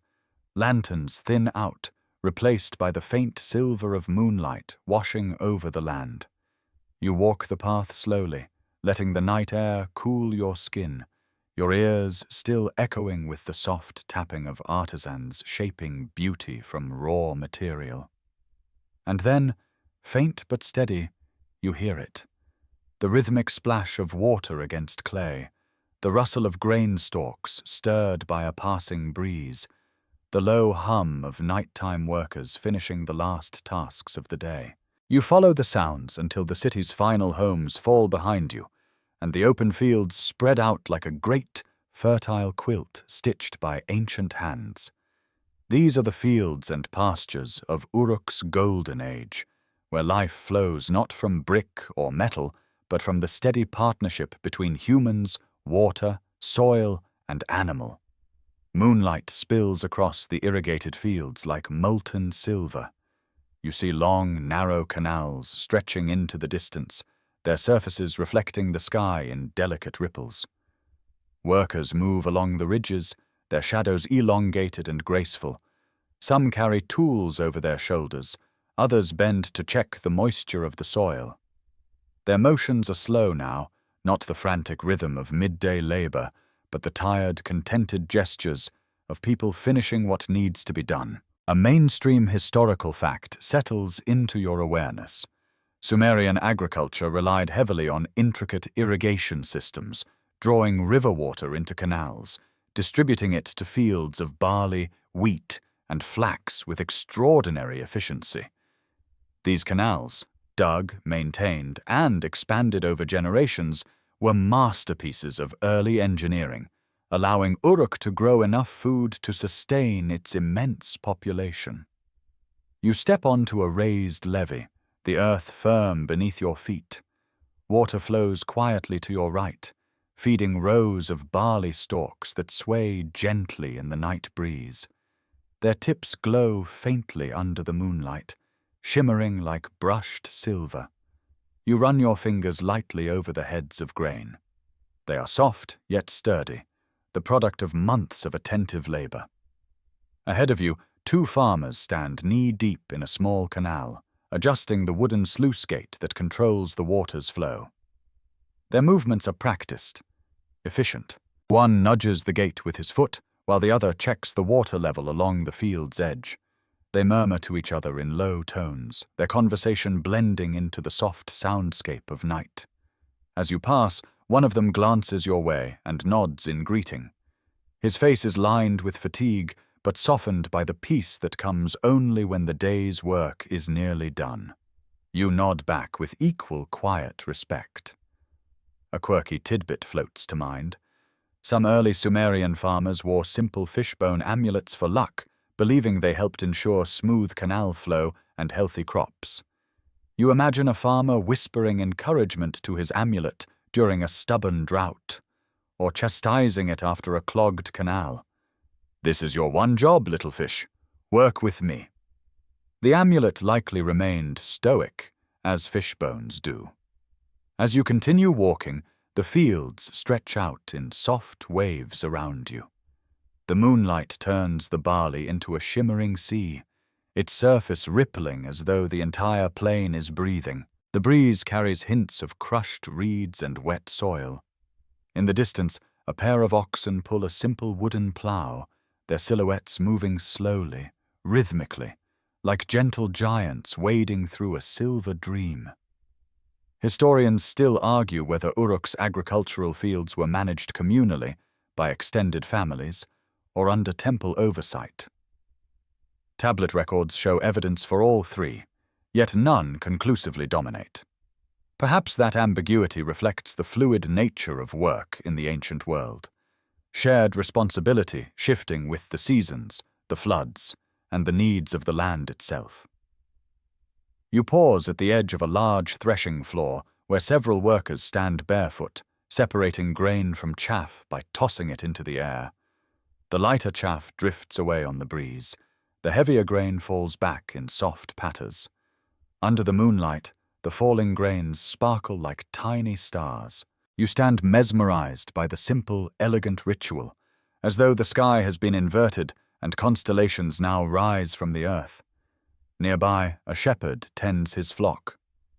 Sheep huddle close together, their soft bleats drifting across the field like little puffs of sound. The shepherd sits on a low stool, humming a tune under his breath. A few goats wander at the edges of the herd, nibbling on tufts of grass with mischievous determination. One goat stares at you with blatant suspicion. You smile and nod politely. The goat does not smile back. It merely continues chewing with the intensity of someone plotting mild chaos. The shepherd catches your glance and chuckles. He gestures vaguely at the goat, as if to say, "Don't take it personally, he's like this with everyone." You appreciate the reassurance. You walk onward until the fields give way to a wide plain dotted with palm trees whose shadows stretch long across the ground. The moon rises higher, bright and unashamed, casting the world in a soft light that feels like a blessing. You take a deep breath. The air is thick with the scent of earth warmed and cooled again, of crops ripe under the sky's patient watch. At the far end of the plain, a group of workers gather near a large wooden cart. They unload bundles of barley, stacking them carefully. Their movements are tired but steady. One man stops to wipe sweat from his brow, then notices you standing nearby. He raises a hand in greeting, his smile faint but genuine. You return the gesture, touched by the simple camaraderie of the moment. The cart creaks as an ox pulls it toward the city. Its wheels churn the soil, leaving deep tracks behind. You walk alongside it for a while, letting the rhythmic squeak of the wooden axles lull your senses. The night around you grows even quieter. The fields rest. The canals murmur softly. The sheep settle into small, warm clumps. Everything feels balanced, whole, timeless. Eventually you slow your steps and watch the cart roll away, its lantern swinging gently at the back like a wandering star. You look around once more at the great fields of Uruk, the lifeblood of the Golden Age. Here, under the vast Sumerian sky, the city's pulse is steady and ancient. These fields fed thousands. They supported artisans, scribes, priests, merchants, kings. They nurtured stories and rituals, births and feasts, generations upon generations of human hands working with earth and water in quiet partnership. You step off the levee and onto an open patch of grass. The moonlight pools around you. For a moment you close your eyes and let the night settle deep into your breath. Then you turn back toward the distant city lights, ready to follow the next winding path that Uruk has prepared for you. You walk back toward the city, your steps slow, steady, softened by the whisper of the plain at night. The fields fade behind you, replaced once more by the first low buildings of Uruk's outskirts. For a moment, everything feels suspended. The quiet hum of distant workshops, the warm glow of scattered lanterns, the pulse of a city settling into its nocturnal breathing. But then, somewhere far beyond the river, you hear a low rumble. It's subtle at first, a single tremor in the air, like someone rolling a massive stone across the sky. You pause, turning your head. The night breeze shifts, bringing with it the faint herbal scent of rain. Unexpected, unfamiliar, yet unmistakable.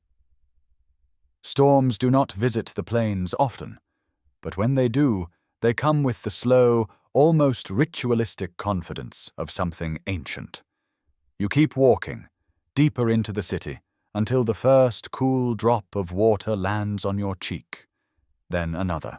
And then, all at once, the sky releases a soft, sweeping curtain of rain that patters onto rooftops, courtyards, palm leaves, and clay streets with gentle insistence. It is not a violent storm, not the kind that ripples the ground or sends you scrambling for shelter. It is a Sumerian night storm, rare, warm, and strangely tender. You stand for a moment in the open, letting droplets bead on your skin. The rain carries the scent of baked earth waking from a long sleep. It smells like time, like renewal, like distant seasons returning. A mainstream historical fact stirs beneath the rhythm of rainfall. Although southern Mesopotamia rarely received heavy rainfall, sudden nighttime showers were noted in early records, influencing omens, irrigation schedules, and even palace decisions. Rain was never just weather. It was a message, a symbol, sometimes even a warning. Thunder rolls low across the sky, not sharp, not threatening, but deep and slow, like a giant clearing its throat before reciting an ancient line of poetry. You walk forward, greeted by the soft splashing of your feet on damp clay. The city seems transformed. Lantern light reflects in puddles like molten amber. Rooftops glisten. The air hums softly. Ahead, a group of children race into the rain, shouting with unrestrained delight.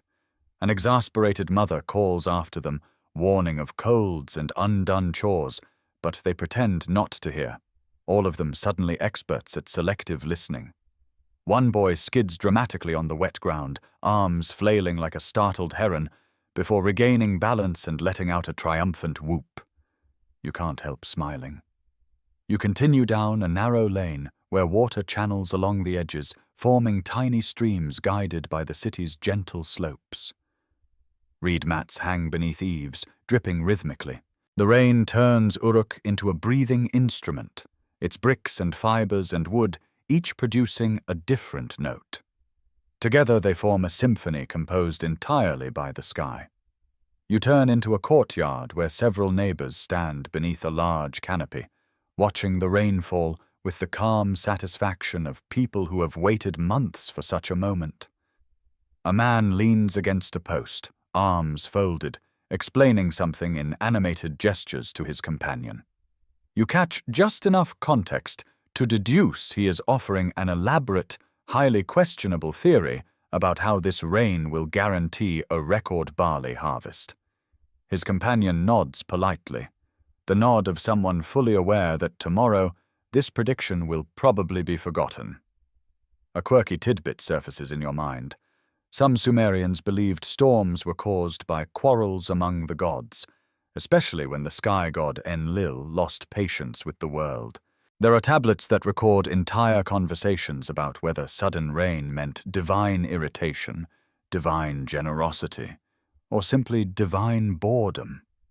You imagine a priest shrugging and saying, "Hard to say, honestly. The gods are moody." You continue walking, letting the storm escort you through the city. The streets begin to shine, each puddle a perfect mirror reflecting the night sky. The gentle rainfall turns dust into dark, fragrant mud. Clay bricks glisten like polished stone. You trail your fingers along a wall as you pass. The cool, wet surface feels almost alive, like the city itself is breathing slower and deeper under the storm's touch. As you reach a broader avenue, lightning flashes, silent at first, illuminating the silhouette of the great ziggurat in the distance. For a heartbeat, the entire structure glows white against the clouds, towering and calm. When thunder follows, it is slow and rolling, more like a chant than a roar. Historians still argue whether such storms influenced the pacing of ceremonies or the timing of temple offerings. Some believe night storms were seen as auspicious moments when the gods' voices were particularly close. Others think people used storms simply as a chance to pause and reflect, letting nature punctuate their routines. You sense the truth lies somewhere in between, ritual woven into daily life so tightly that even rain becomes a verse in the city's poem. A sudden gust of wind sweeps across the avenue, blowing rain sideways. You pull your garment closer around your shoulders, laughing softly at how quickly the storm shifts. A clay pot beside you tips slightly, spilling a small cascade of rainwater onto your sandals. You step back, narrowly avoiding a second splash as another pot overflows. Somewhere behind you, someone lets out a delighted yell after accidentally stepping into a puddle deeper than expected.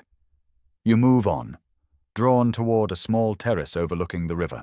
The Euphrates looks different now, dark, endless, dancing with raindrops that create thousands of tiny ripples. Each ripple catches lantern light from the city, turning the river into a tapestry of gold and shadow. You rest your hands on the terrace railing, inhaling deeply. The air is rich, heavy, grounded. The storm softens. The rain thins into a gentle mist. Thunder fades into distant murmurs. The city exhales. Drops continue to fall from rooftops in slow cadences. Somewhere nearby, a shepherd whistles softly to keep his flock calm. Dogs bark once or twice, as if commenting on the weather. A woman sweeps accumulated rainwater away from her doorstep with long strokes of a palm fiber broom. And over it all, Uruk glows, washed clean, renewed. You touch the terrace's edge, feeling the coolness of stone kissed by rain. The storm has not drenched you thoroughly, only softened your clothes, cooled your skin, and deepened your senses. It has changed the night just enough to make the city feel freshly born. You linger a little longer, letting the last drops patter gently around you. Then, when the rain becomes only a memory hanging in the air, you step away from the terrace and walk back into the glowing heart of Uruk, guided by the soft scent of wet earth and the promise of stories waiting in the quiet ahead. The rain's delicate whisper fades behind you as you walk deeper into the quiet heart of Uruk. The night feels washed clean, softened, like clay freshly smoothed beneath a potter's hand. Lanterns glimmer from windows and doorways, their reflections trembling in shallow puddles.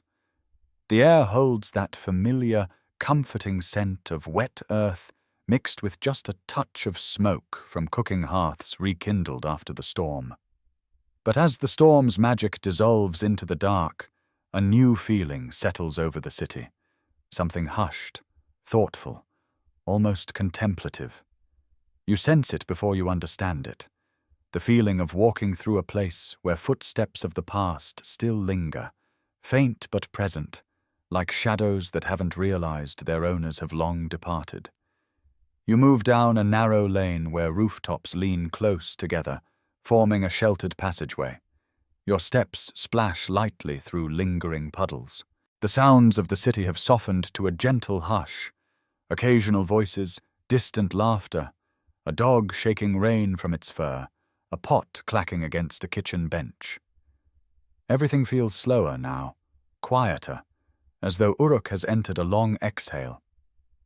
You turn a corner and find yourself in a broader square, lit by a single torch mounted on a tall wooden post.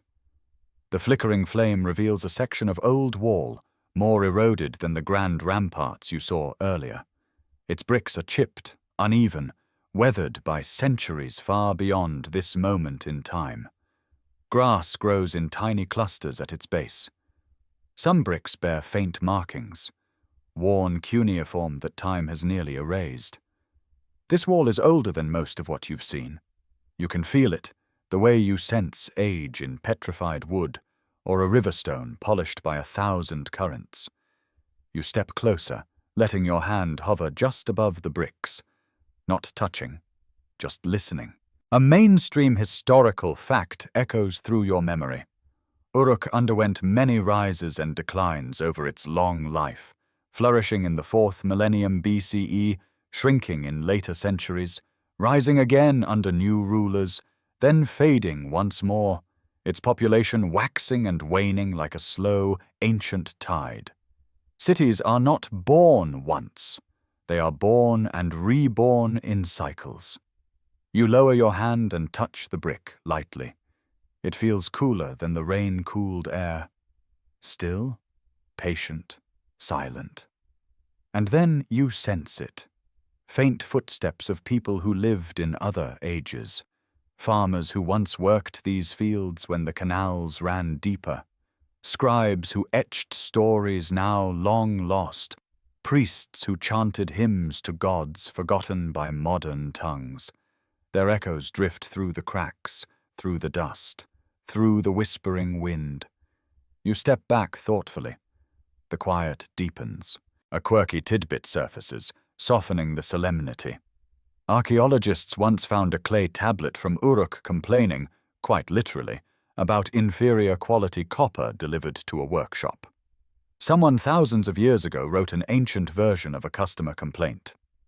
You imagine a frustrated artisan at this very wall grumbling, "If they give me brittle copper one more time, I'm reporting them to the temple." Some frustrations, it seems, are eternal. You walk along the old wall. Its length stretches ahead, but parts of it crumble into low mounds.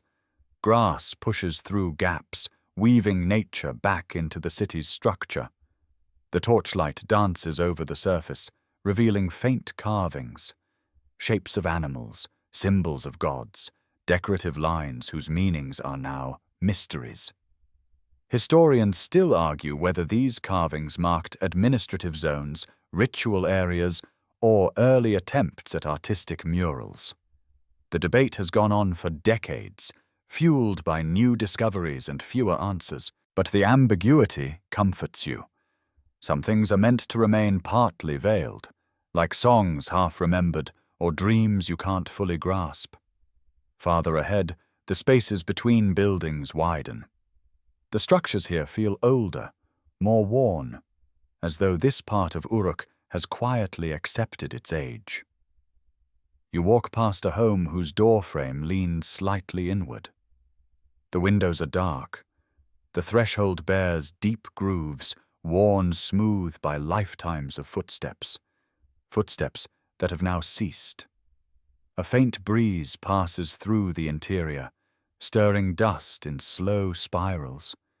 You feel a gentle ache in your chest, not sadness exactly, but the soft recognition that even vibrant cities must yield to time. Every workshop, every scribe's court, every fertile field has its era of brilliance, and every era recedes. Ahead, a half-collapsed arch stands like a memory held upright by stubbornness alone. One side has fallen entirely. The other leans precariously. You imagine it once formed the entrance to a busy quarter, perhaps a market, perhaps a craftsman's street, perhaps a place where lovers met under moonlight. Now it stands solitary, heroic in its humility. You touch the remaining pillar. The brick flakes slightly under your fingers. You whisper something softly, not a prayer, not a word, just a breath of acknowledgement. The night deepens. Clouds drift slowly across the moon, shifting the light in gentle waves across the square. You walk on, passing mounds of earth that may once have been homes, ancient walls that once held laughter, foundations that once held families. Everything quiet now, but not empty. Nothing in Uruk is empty. Time may soften the walls, but memory fills the spaces between them. You step onto a raised platform at the end of the square. From here you can see both the luminous heart of the city, torches, lanterns, the glow of workshops still working late, and the quiet, dark neighborhoods where history sleeps under layers of wind-blown dust. This view feels like seeing Uruk's entire life at once, rising and falling, flourishing and fading, breathing and resting, alive and ancient. Your breath steadies. The air cools around you. The rain has left behind a thin sheen on the streets that reflects everything like a soft mirror. In those reflections, Uruk looks both young and old, a city caught between glory and memory. The golden age is all around you, but so is the gentle reminder that even golden ages eventually soften into story.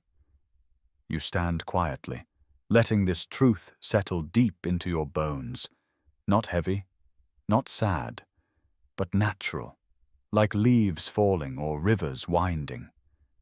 You exhale slowly. Then you step down from the platform, ready to walk toward the final chapter of Uruk's nighttime breath.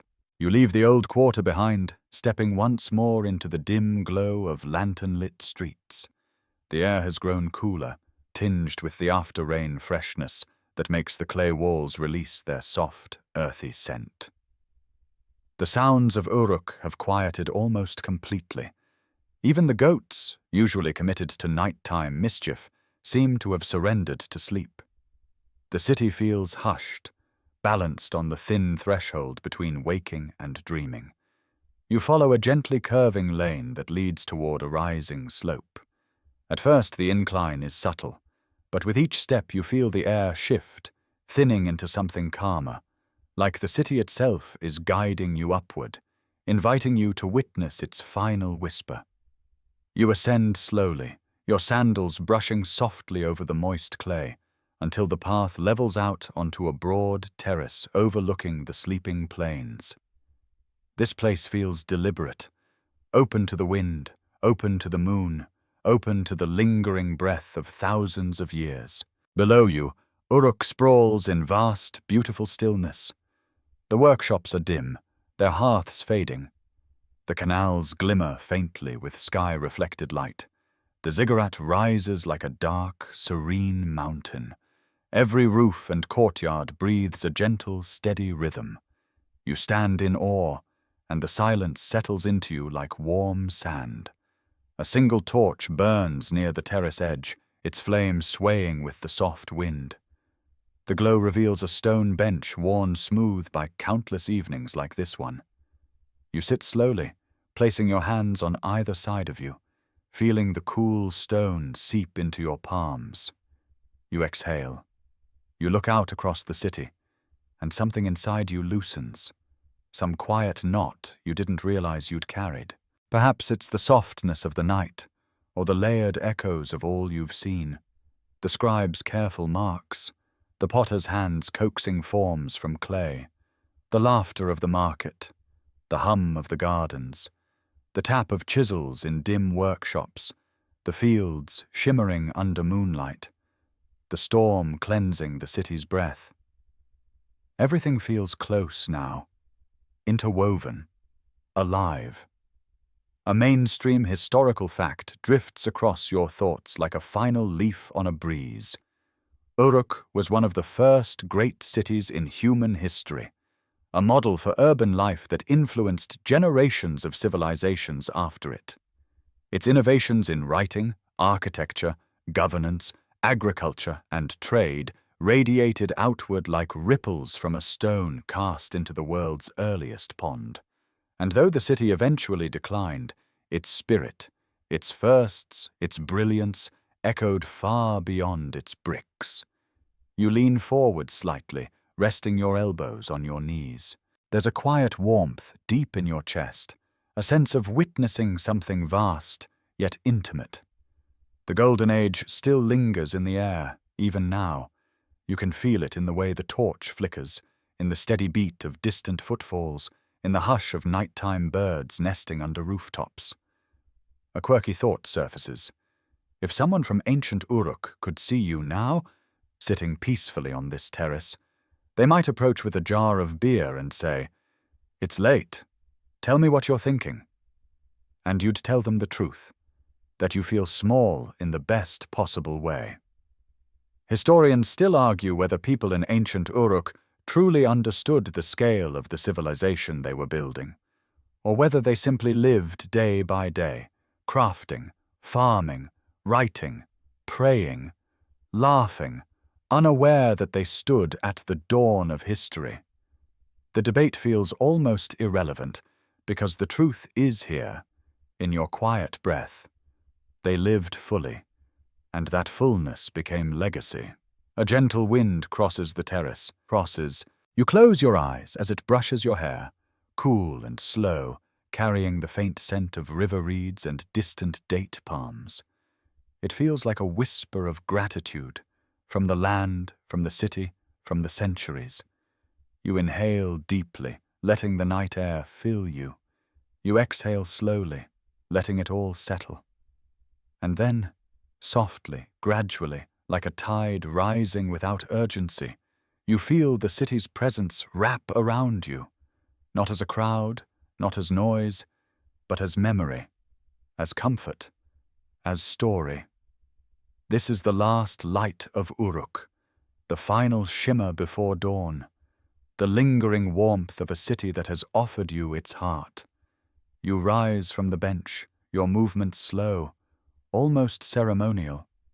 You walk toward the edge of the terrace, lifting your gaze to the wide horizon. The moon hangs low, the sky thick with stars arranged in quiet constellations. The Sumerians once charted with reverence.